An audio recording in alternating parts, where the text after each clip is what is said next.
I hadn't seen her in over 10 years. But I could tell she was coming from 1,000 miles away.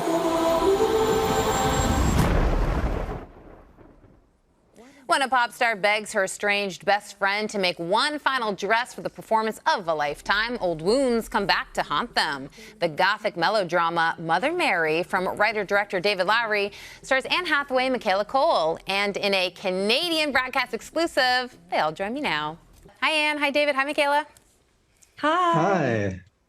Hey, love this movie. What an experience. And the music. I love that you collaborated with Charlie XCX for original songs. I love that too. And FKA Twigs and Jack Antonoff. We had a great team on this one.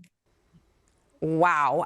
You know, Anne and David, this one's for you. I know you attended Taylor Swift's Eras tour together as a form of research, which I thought was great. So for both of you, who were the pop stars, obviously Taylor Swift in there, but that you really wanted to embody and the music that you were listening to kind of create this character? I would say we really were trying to cast out all sense of influence while also knowing that pop music is a part of us. It's always going to be there. The well is deep. But we were really trying to create the platonic ideal of a pop star.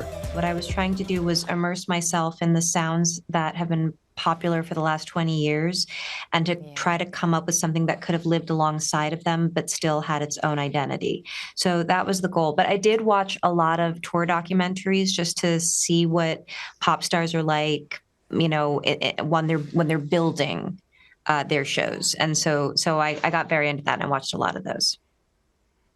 You and the blonde hair, the high boots, walking down the steps. I mean, you just completely transformed. It was amazing.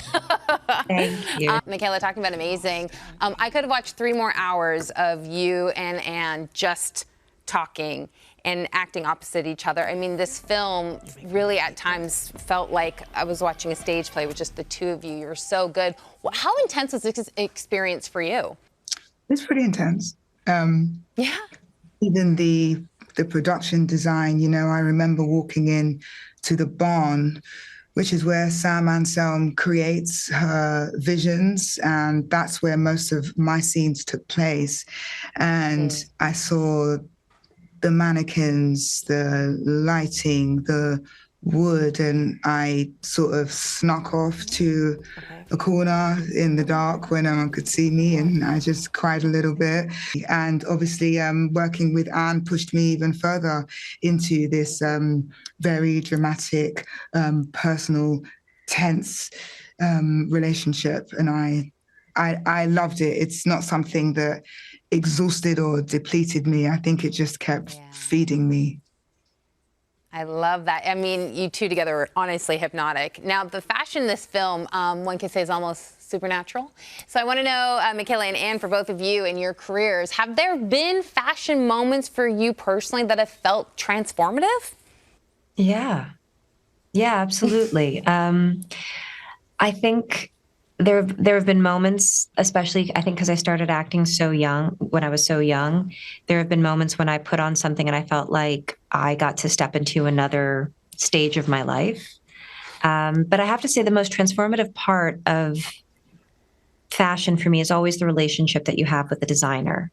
When you're lucky enough to get as much attention and you have somebody whose whole life is devoted to beauty and design, and they look at you and they see something in you and then they make something for you, that's when you feel seen, transformed, and cherished, and those feelings and those experiences are treasures.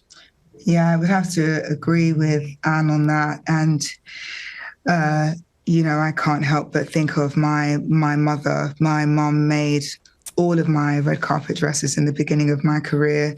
She's a mental health nurse and a seamstress, and she would make everything. She still makes me clothes to this day. And yeah, she's my heart. Oh my goodness, I love hearing that. Listen, I got the wrap, and I'm going to see you this weekend for The Devil Wears Prada 2. All right, can't wait. Mother Mary is in theaters today.